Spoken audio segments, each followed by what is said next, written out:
Good evening, guys. Or after, I think of it as late afternoon, but it's dark at 4 o'clock. Well, 4:30. But today I just want to hop on and tell you something about Parker Vises.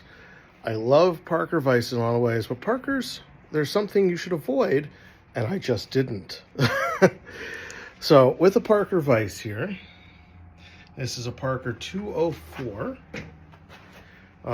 Which puts it in the 1920s probably, but can we see, hey, that's not holding great.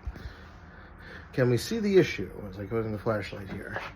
So this is not an original Parker collar. Someone jury-rigged it. It's actually one of the better ones I've seen. It's formed here. So that's actually a really, really good job for a Parker collar. But it's not an original Parker collar. An original Parker collar looks like this here. And as you can see, it's form-fitted, it has the word Parker in it. It might have patent pending in it.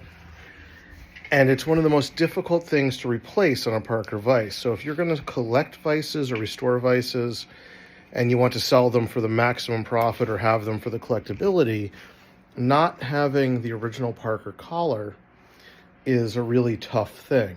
Now the jaws on this, let's see here, so the jaws line up really nicely, really tight, really in line. The wrench is frozen.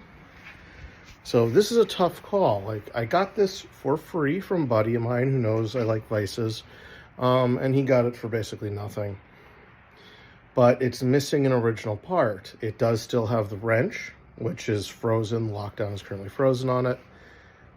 But, you know, I could probably get $100–200 by parting it out, by selling the wrench, selling the base, selling the meatball and screw and the nut, maybe the dynamic, maybe the static, and tracking down a collar for this can be very difficult, because I've seen collars go for upwards of $80. So, you know, which is more than I will pay for complete vises many times, you know, that I'm going to restore and bring back to life.